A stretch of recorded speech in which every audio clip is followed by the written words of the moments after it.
Hello, everybody. I am actually so excited for today. This may just be a time for me and my newfound friend here to geek out a little bit. I'm super excited. Before we say what's up to the chat, we have Petr Harmy here, who is most well known for your work with the Despecialized editions of the original trilogy, among other things. But Peter, why don't you introduce yourself for those who don't know you? Hello, guys. I'm happy to be here, and yeah, I'm the man behind the specialized editions of Star Wars. Those are reconstructions of the original theatrical versions from all the available sources. So I try to put together the best possible quality of the original versions, sourcing from the special editions or the altered versions and old DVDs and laser discs and all that. That's how it started. Now, of course, I'm already because the fan edit and fan preservation community got so awesome and so big. I'm already working with fan made 35 millimeter transfers of the originals, and yeah, it's been an amazing ride.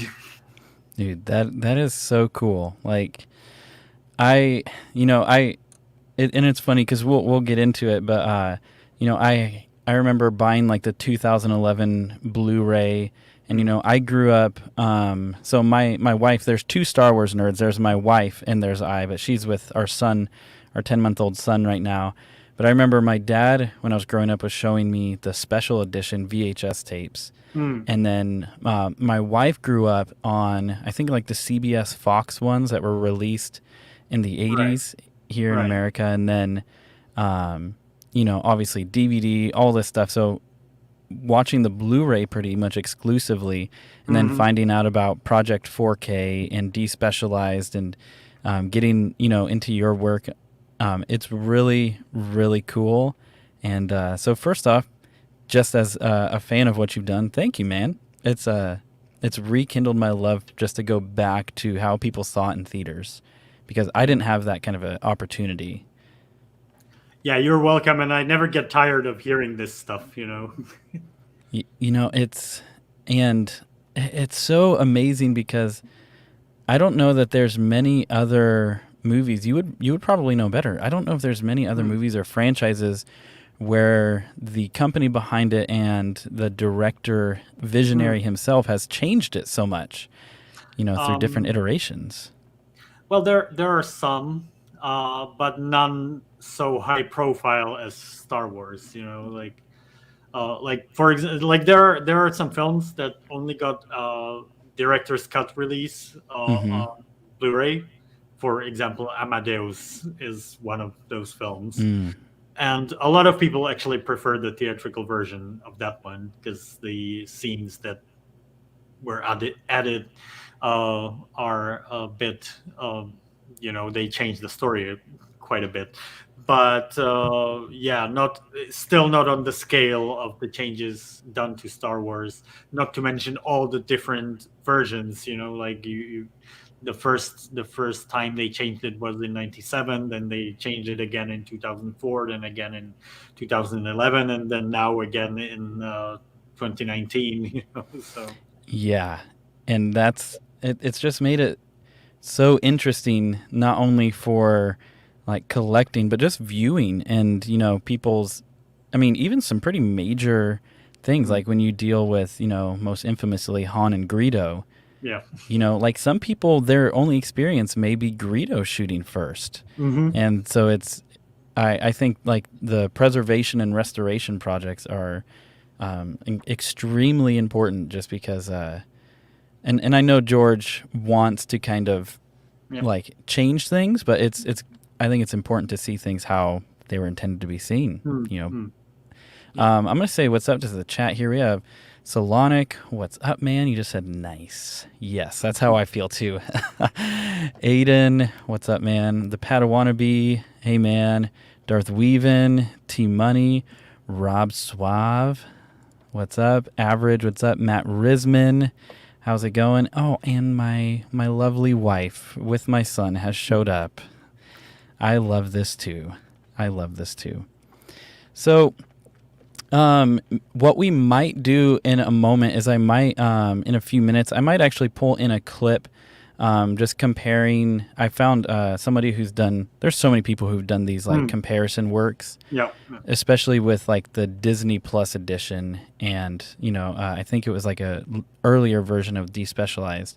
Hmm. Um, but for those who maybe haven't seen it, um, just so they could see the comparison Sure. between what we see, if you have Disney Plus or the Blu-ray and what you see with your work.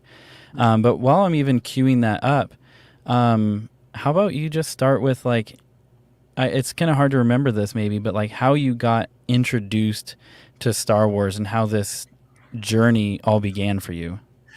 Yeah, I was actually just I actually just stumbled across like an article that sort of outlined the timeline of Star Wars in the Czech Republic, Mm, or Czechoslovakia at first, of course.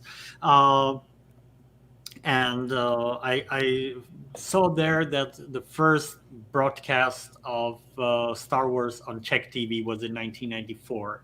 So mm, that must have been when I first saw Star Wars, because I remember seeing it on TV and I was like 5 or 6 in wow. 1994. Yeah, so I remember it quite vividly. Like it was a big experience for me seeing this movie on TV. And I remember, and it's like I was so young that I didn't even remember the names of the characters. So, Wow. and my friends saw it too, and then we played Star Wars all the time, and we were like the boy, the man, the old man, the black one, Wow. and that's how we played Star Wars back then. And then, in when I was in primary school, I had this cool teacher who, who used to play this game with us. He had like a big VHS collection, and he had like a notebook where he kept like a list of all his films that he has on VHS, and he would. Uh, we would just pick a random number, and he would start describing the movie, Wow. and we would have to guess which movie it was. And one day he started describing Star Wars, and I recognized it immediately. And I was like, "You have Star Wars on VHS?" Because that's how rare it was in the Czech Republic. Like nobody had that. Wow. This was before the special editions.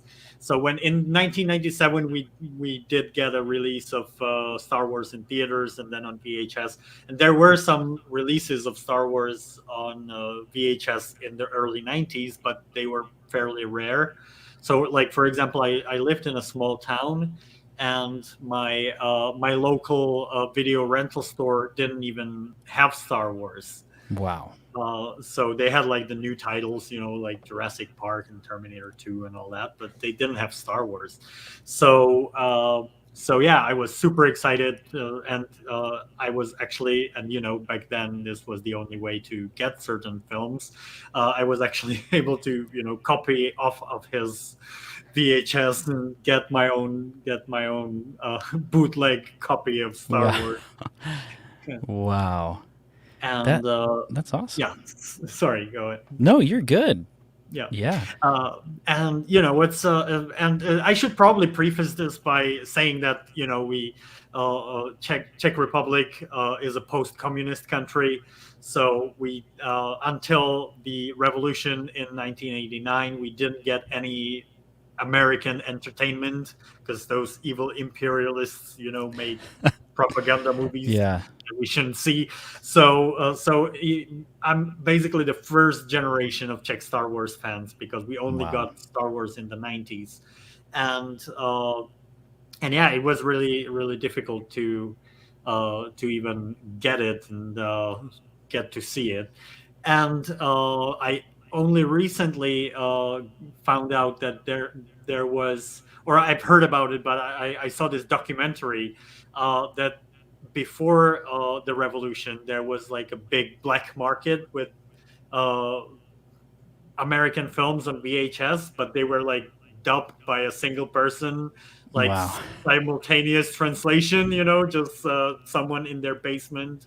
They were just like bringing these tapes secretly from West Germany, so they were mostly German dubs of American films, and somebody was just Wow. translating them on the fly as they were copying those cassettes, and there was a huge black market for those cassettes. So Wow. That's so crazy. And because obviously, for me living on the west coast of America, my experience is extremely different. yeah, yeah. Getting into Star Wars, but I'm curious when you first started watching Star Wars, was there like an official Czech dub release, or was it Yeah, like a fan project, or how did no, that no. work? At the time I first saw Star Wars, there was already an official Czech dubbing. Uh, Okay. and actually, the first Star Wars was released in Czech theaters in 1990 or 91, but for some reason they didn't release Empire and Jedi. Hmm. So and they did a dubbing for that 1991 release in theaters. So there was an official dubbing, but before then, there were only these dub, like one person dubbing everything tapes. Wow. Oh, my camera is running out of battery. I'm gonna have to switch out the battery. So maybe you could run the clip while Yes. I do this. Yes, absolutely. So I'll do that right now. What I'm going to do for everybody is I am going to share a little bit of a clip here, and I'm actually going to. Here we go. So I'm going to pull this while Peter's getting everything situated, and I'm going to put this full screen. But if you didn't know, what I'm going to show is Peter's work for the Despecialized edition of Star Wars: A New Hope, and it's contrasting with the Disney edition that you could watch right now on Disney Plus. So it's quite interesting. We're not going to watch this full video, and I may stop and comment just for a moment, just so the mouse doesn't take us down, just because it's pretty cool if you haven't seen this. So I'm going to go full screen, and here we go. Let me see. I want to make sure. Actually, what I'm going to do really quick, I'm just going to go right back to me. I have a feeling that I did not make sure I shared the audio, and I want to make sure that I did that just so I don't screw this up. Okay. So here we go. So I'm going to play this, and I'll put it full screen for a moment. Let's go.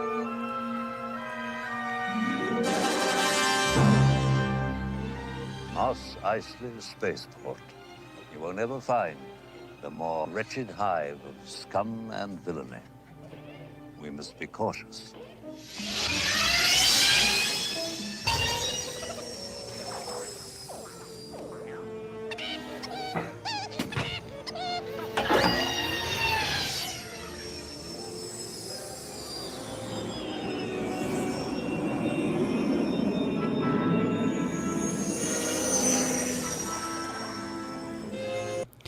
All right, and then for sake of the mouse, what I'm going to do is I'm going to jump forward just a little bit in this, because we've had streams stopped before sharing some things. Disney's not a fan of their stuff on YouTube, but let's do this. So obviously what goes on for a while there's not a black screen. There's actually just no footage, because all of that was added much, much later.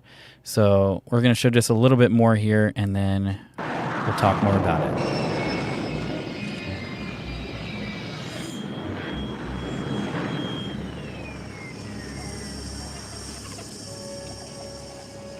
How long have you had these droids? About 3 or 4 seasons. They're up for sale if you want them. Let me see your identification. You don't need to see his identification. We don't need to see his identification. These aren't the droids you're looking for. These aren't the droids we're looking for. He can go about his business. You can go about your business. Move along. Move along. Move along. Cool. So there's so much more. I now it's just making me just want to go and rewatch this. But um, so if you guys haven't seen this before, obviously you're noticing that there is a lot that is not there, and I personally love that and I enjoy it. Like I've never understood like the need for the dewback to come in and completely block the camera, and all these CG elements being added, and the color correction and all this stuff that was taking place. But I'm sure you've heard this question a million times. Like even just rewatching this, what are some things going through your mind, and kind of the process for how when you were stripping this back? Like what was that experience like? Oh, I think you are muted. I don't know if that was me or you. So, There we go. You're sorry, good. yeah. Okay. Yeah. Um, yeah, actually, at this point, I'm already using, and I think for this particular shot, even in my last version, I was already using a 35 millimeter source, Mm. so it wasn't as hard. But in the previous versions, where I was actually still using the 2006 DVD, which was not very good quality, it was basically like Laserdisc quality. Um, I had to like partially reconstruct the scene from the HD elements where it was possible, like the speeder where it wasn't moving and all that, and really like blend between. I actually used one of the guys that is actually walking in front of the camera, even in the original, as sort of a wipe Wow. from the lower quality version to the HD version after the creature Ronto. Actually, it's not a dewback; it's a Ronto, and I know that Okay. because the technique I used for most of this stuff was rotoscoping, which is Mm. cutting stuff out frame by frame, and so jokingly I called it Rontoscoping. That's awesome. Yeah. Well, that's really fascinating because, um, I've watched. I just said recently to you before we went live that, I've watched the despecialized editions, but I didn't know that you actually have a stream every Hmm. Sunday, relatively every Sunday, where Yeah, you're. I try. Yeah. And you might go over more stuff, but what I've seen is you're showing some of the updates and progress Hmm. to despecializing and further versions. Yeah. And so I didn't realize that there are things where you're actually using like wipes in your rotoscoping, and because I've seen other projects to where it's more of like a single source, or like Hmm. like Team Negative One, for instance. It's more of Hmm. a pulling straight from the actual 35 millimeter rolls and upscaling, as opposed to like Hmm. your work sounds extremely intense, going through and cutting elements out, adding elements. Like that's Well, pretty fascinating. actually, in a way, the work that Team Negative One is doing is much more like minute. Mm. A lot of manual work because they actually clean up the prints manually, um, and I only like use their finished work and clean it up further, and then sort of Mm. blend it together with the UHD or official sources. Uh, and of course, what Team Negative One is doing is scanning these 35 millimeter prints that were shown in theaters.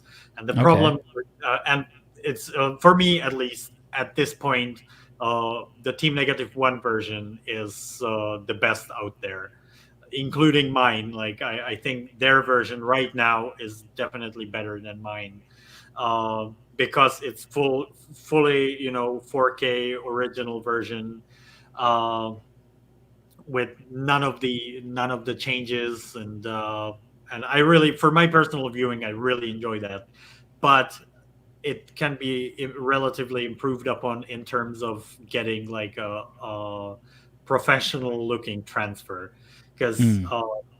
the Team Negative One transfer stemming from the fact that they're doing this on their free time as well, and it, um, some of them actually are professionals in the field, but still they have to like dedicate uh, their free time to it. So it's not on the same level as like an official restoration would be.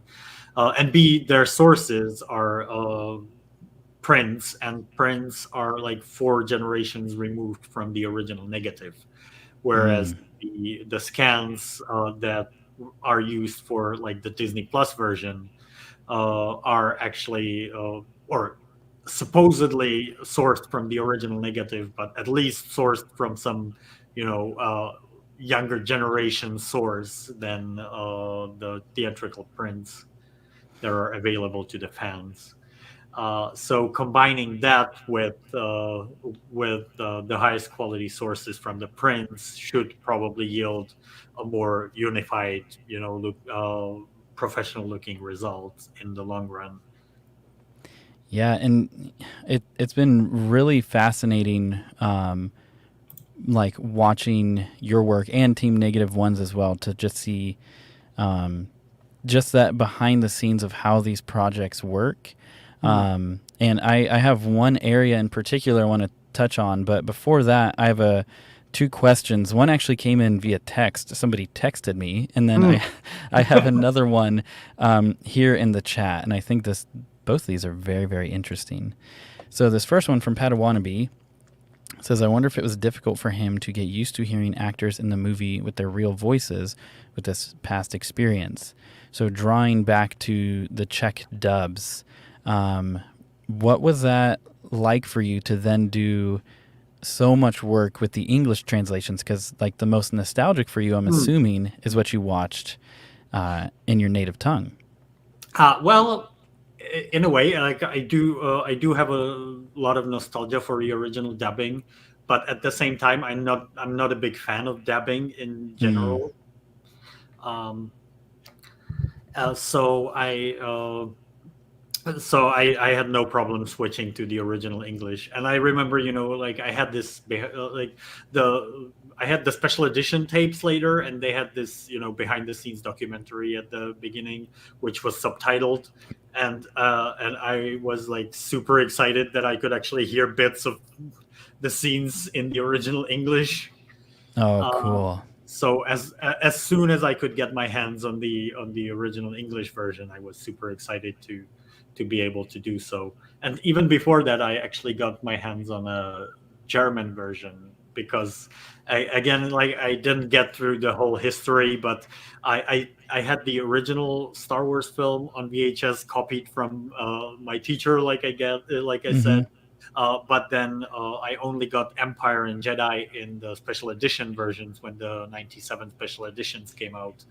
Uh, and then one day I was visiting my uncle in Germany because my aunt married in Germany. Hmm. So the first time we came there for a visit, and I opened their VHS cabinet, and there was this awesome Star Wars box set of like the original versions. Wow. Uh, so I was able to borrow them from him and watch the original versions for the first time in German dubbing, actually. And I didn't care. I knew the films by heart by heart by then. So Yeah. yeah. That's awesome. So, kind of a follow up question to that, with having seen Star Wars so many times and being just a huge Star Wars fan yourself, and then also, um, you probably more than honestly any of us here know about the minutia of Star Wars, all these little intricate details, just because Hmm. that's really been your work with this. So, what Hmm. would you say are like? I know this is a hard question, but like maybe one of your favorite moments, or like one of the most impactful parts of the original trilogy for you. Hmm. Yeah. I would probably like if I had a minute to think, I could come up with some better answers. But off the top of my head, like the part I remember most vividly from my first viewing ever, on TV, was the lightsaber duel and the trench run sequence. Mm, Uh, yes. and actually, like I guess for me it was always, and I haven't mentioned this, but currently enjoying a fairly successful career as a visual effects artist. Awesome. Yeah, and so for me it was always mostly about the visual effects. Like I loved the story as a kid, of course, but what fascinated me the most was the visual effects. So yeah, those visual effects, big visual effect sequences, and even at the time, I realized how amazing it was. Well, maybe not when I watched it when I was 5, but later when I was like Yeah.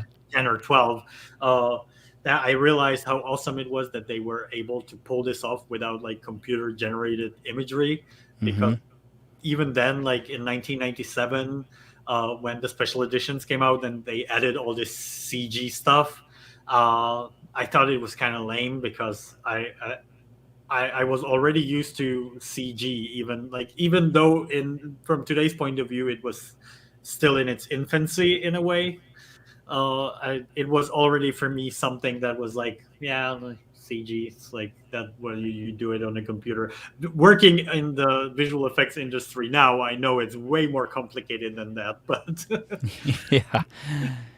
but still, yeah, I was way more fascinated by these original like analog effects.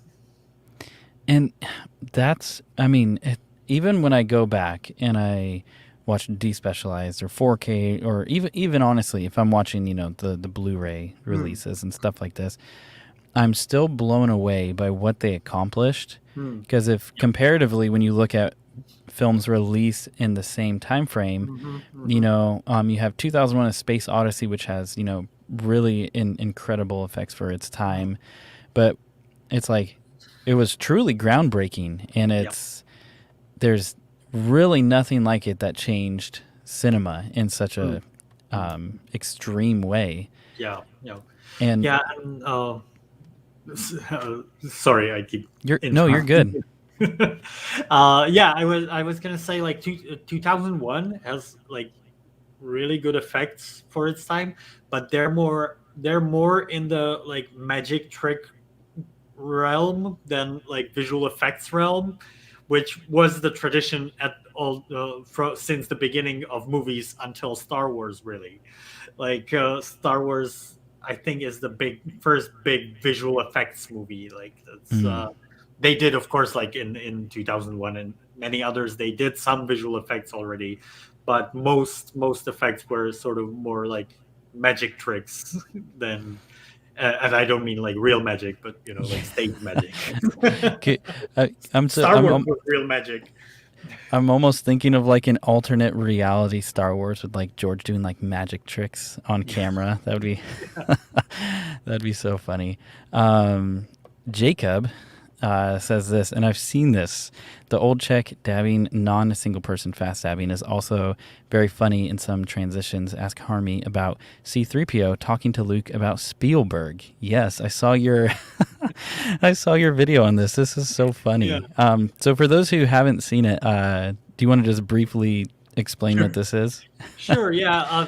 For some reason, Steven Spielberg was very popular in the early 90s.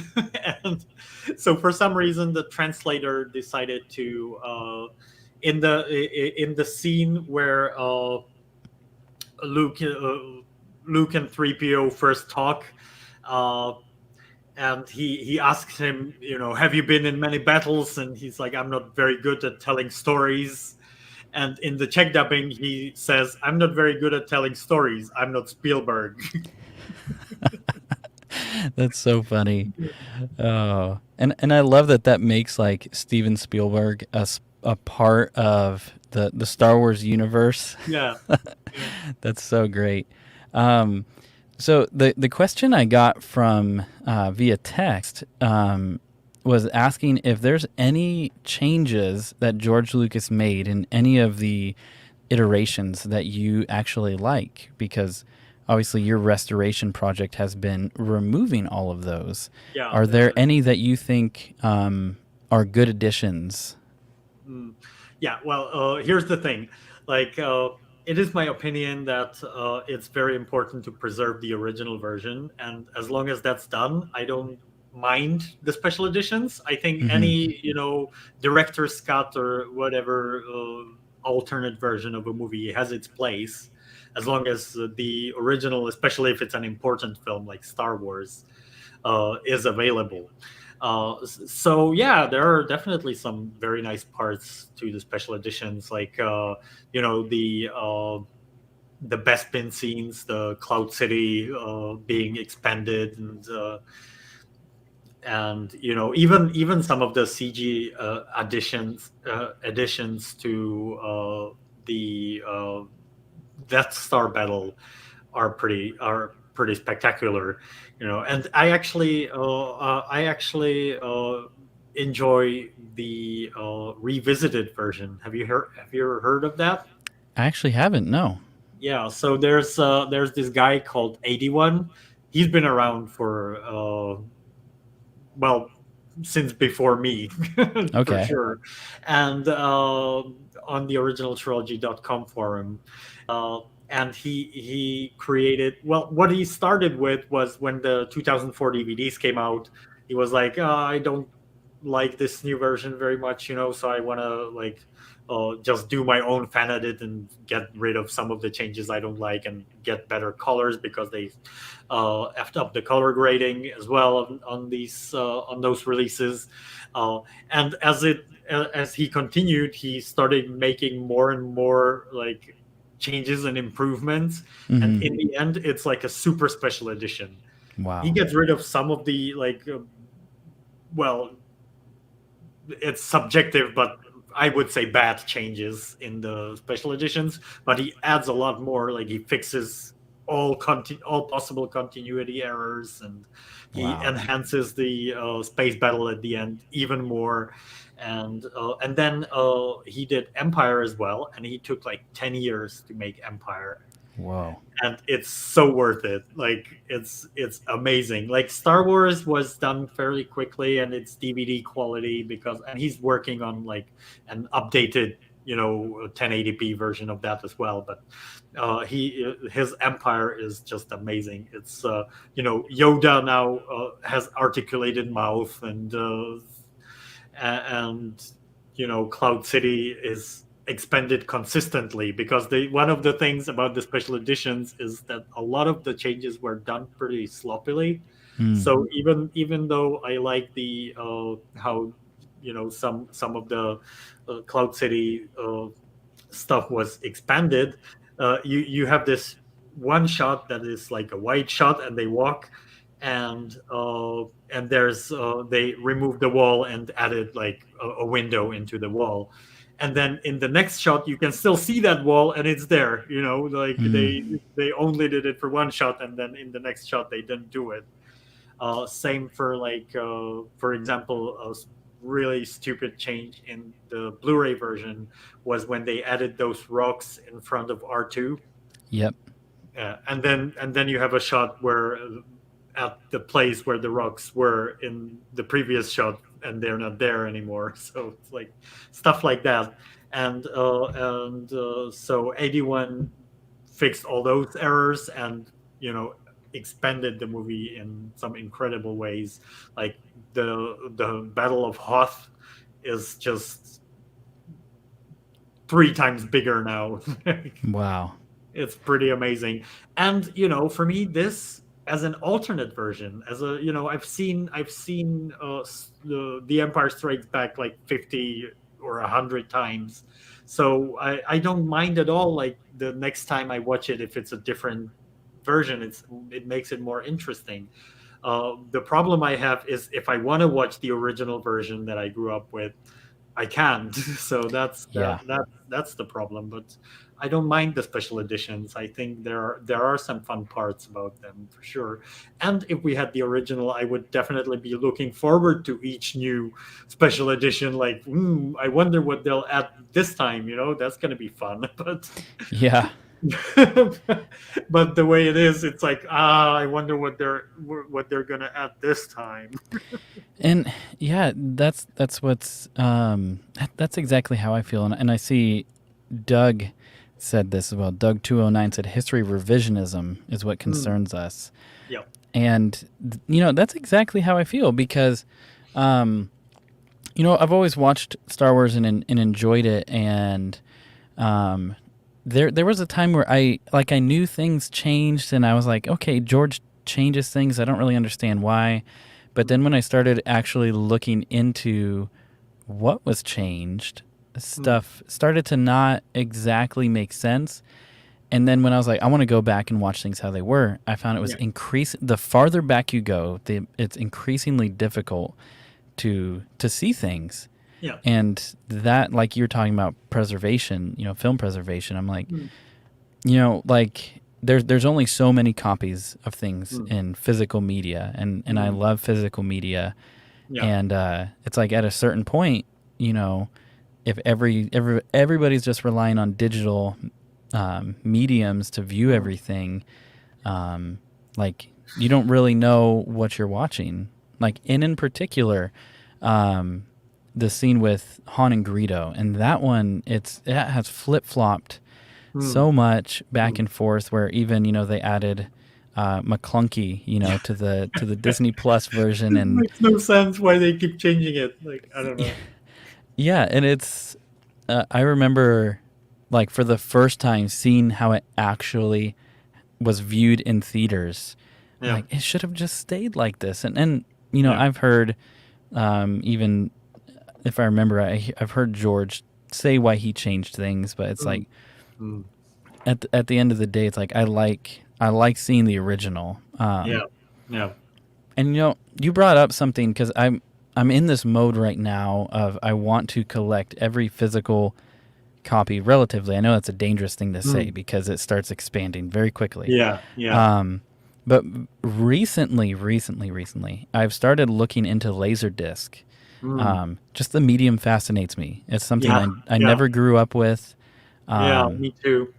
I was just saying on my live stream an hour ago that I finally got a Laserdisc player and some Laserdiscs, and I'm working on a retro tech video about Laserdisc. Awesome. It's always fascinated me, this format, and of course I learned about it through Star Wars. But yeah, and that's me too. Like I've heard of Laserdisc, but I never paid any attention. And then I found I don't even know. It was some YouTuber who he, like every few days or so, he posts some new thing that he collected. And he's always showing like, okay, I got this Japanese Laserdisc, or I got this alternate cover. And then when I was seeing, just how massive they are, and I mean, it is just really, really interesting. And from what I understand, and maybe I'm wrong here, but with the Laserdisc editions, is that essentially the same as like those original VHS releases? Like it has Episode 4, A New Hope. Yeah, they're the same. They're usually actually the same masters. I think they did one master for in 1995. They did one master, and they released the same master on VHS and Laserdisc. So those would be exactly the same versions as you'd see on VHS. Okay.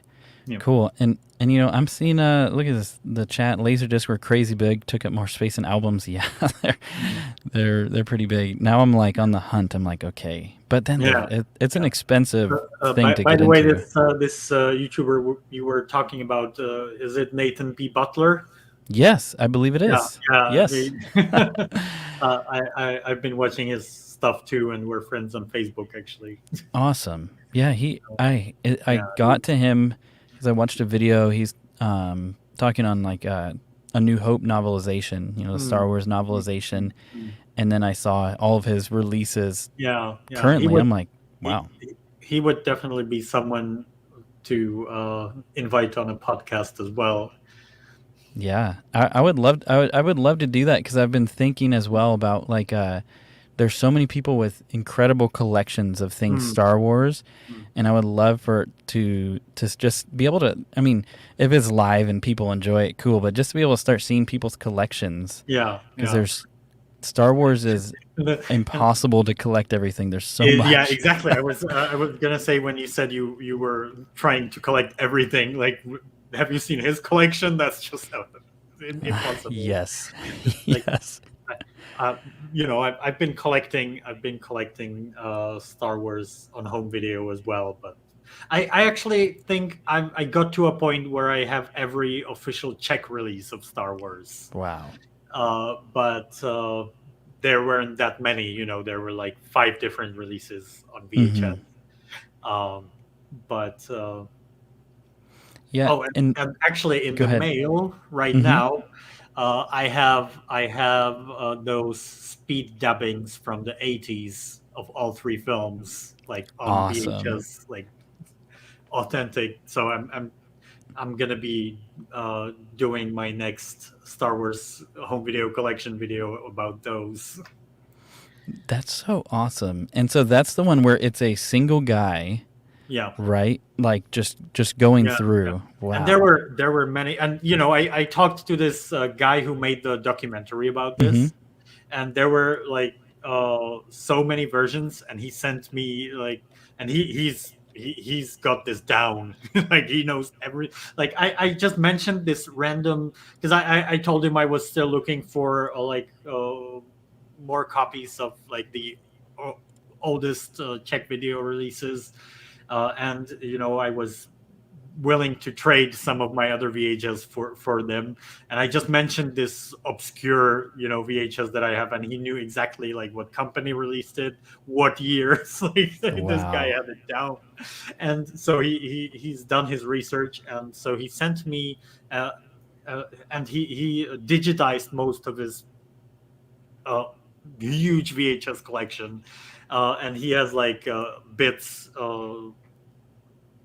To show. So he sent me clips from all the different versions of Star Wars that he has, and they ranged in quality hugely. Like this one that I actually bought from him. Like he has multiple copies because the people were like copying them and selling them.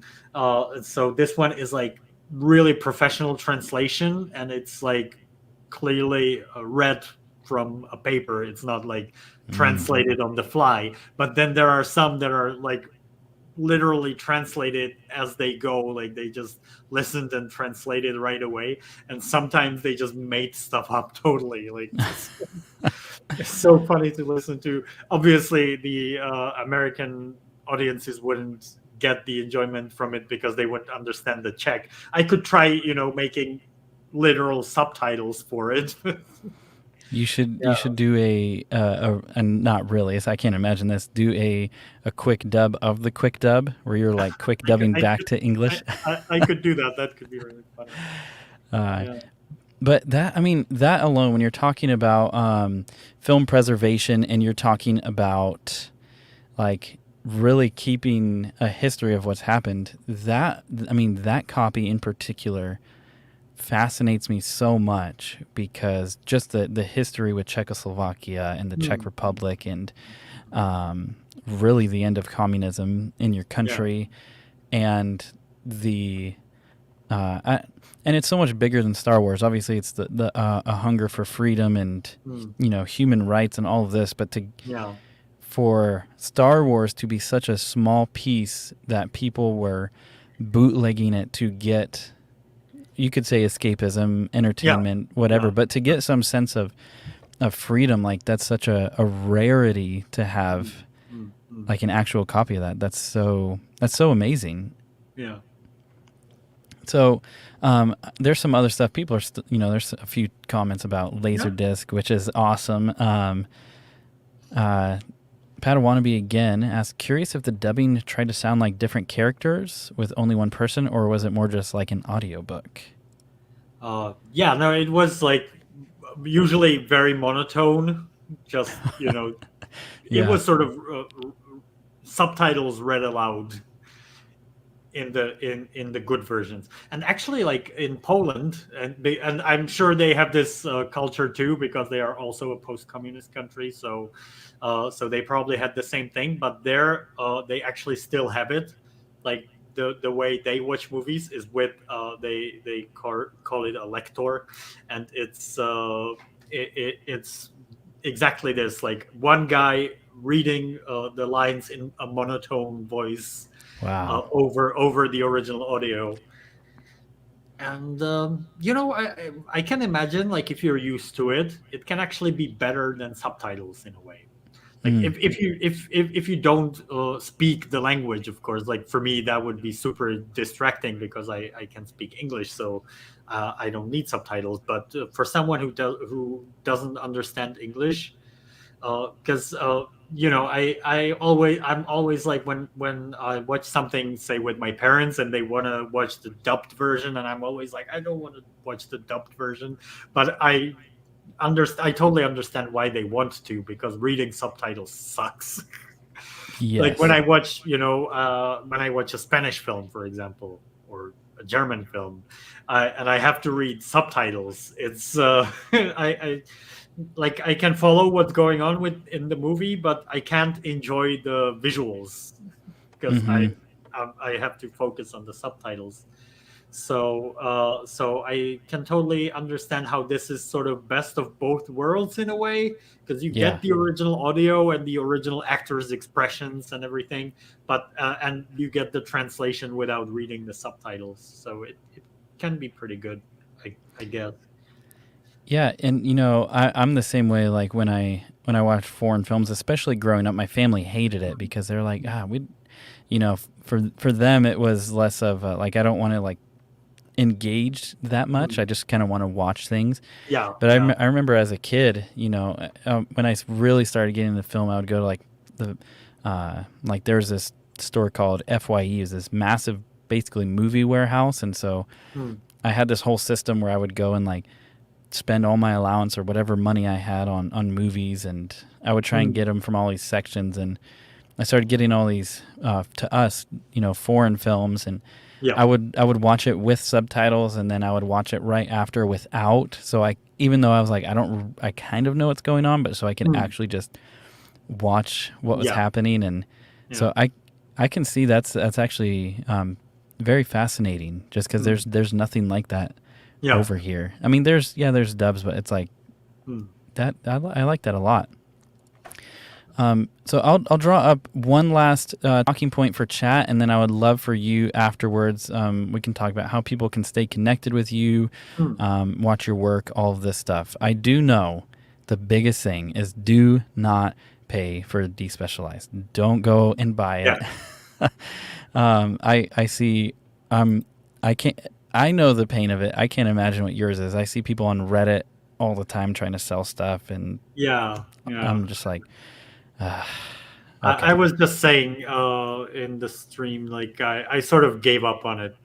Like, it's it, it's painful, but I just, there's like, we tried, to keep reporting it, but there's just so many, on Facebook Marketplace, on eBay, and it's like, and I can also understand that it's like an easy way for people to uh, get these versions. So I don't blame the people who buy them, and they don't even know any better. If I didn't know about any of this, and I came on eBay and somebody was selling the original versions of Star Wars, of course I'd buy them. It's like, Mm-hmm. it's a no-brainer. So yeah, I'm I'm angry at the people selling, but I guess there's not much I can do about it anymore.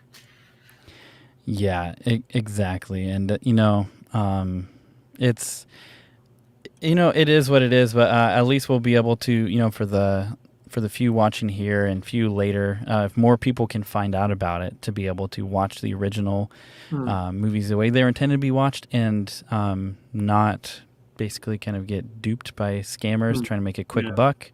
Yeah. Hopefully that. So I think the final question I have for you, kind of pulling back from your despecialized work, who would you say your favorite character in Star Wars is? And then also, out of the original trilogy, what is your favorite movie?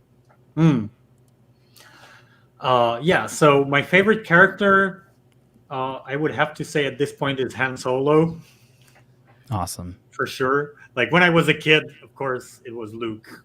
Like I wanted to be Luke, Mm-hmm. but yeah, Han is much cooler.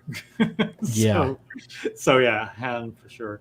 and then in second place would be Darth Vader, but the prequels sort of ruined him. So Okay. And maybe we'll have another stream, later. We can email and talk about this. sure. And just for those of you watching, we're gonna wrap up pretty soon because Peter's a real one, and it's almost 1 a.m. where he's at, Yeah. so he's staying up late for us. But even getting to like watch more of your work, we have different perspectives on the prequels, and I think that could be a very interesting discussion. I think being centered, the overlap is obviously Star Wars, the original trilogy, but I've always thought that would be a very interesting conversation to have about people who like the prequels and people who, don't like it for different reasons. But that's a whole nother rabbit hole that we could. And I'm perfectly happy to have that discussion. Like I'm not a hater. Like if someone like let people like what they like. Like I'm very happy for people who like the prequels. Like that's I think that's great, and I can even see why. And all I can say like is my reasons why I don't. But that's probably for a longer discussion some other time. Yeah, And for it's the same sure. with the special editions. I get that some people prefer the special editions. I have no problem with it. It's like it's just Yeah. Yeah. And you're so right. It's funny we bring that up at the closing moments because we're both like, okay, resist the Well, resist the rabbit hole. I can stay on for a little longer. It's not.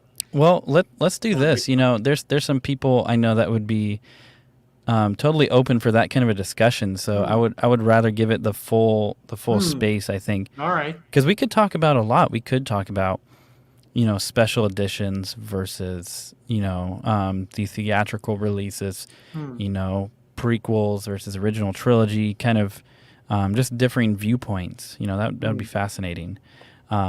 There's quite a few people hopping on at the end, and we have somebody saying, "You're doing God's work."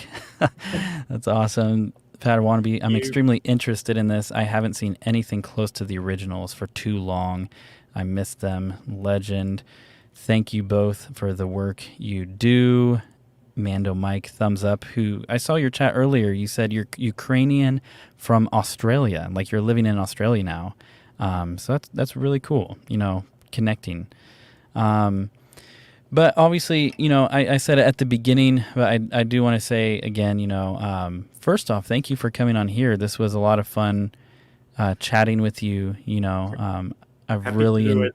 enjoyed your work, and for me, it's my wife, if she were here, she's the much more positive one. She is like, she's incredible. I tend to err on the side of criticism, and so when there's all these new special editions and versions being released, I start to get a little bitter and like, why again? So like your work, Team Negative One, their work, and I'm gonna check out the revisited edition, and that kind of stuff really Sure. just excites me. It's great. But with that, how can people stay connected with you? I have a link to your channel I'll post in the comments, but how can people stay connected to you and your work? And then also, for those who don't know, how could they watch the Despecialized editions? So mostly you can stay connected to me through my YouTube channel, which, like you said, you link in the description. It's if you search for Harmy, you'll find it, or Despecialized. And I also have a Facebook page, which I sort of keep. Facebook's sort of dead now, but I've still been keeping the page up to date. So you can find it there at Despecialized. And I also have Instagram at Petr Harmy. Okay. Yeah. Very cool. And so I've really, and if you guys aren't subscribed to Peter on YouTube, seriously go subscribe. There's so much fascinating content you've put out. One of my favorite videos, I started just like watching a bunch of yours. You made one purely about film grain, and I loved that video so much.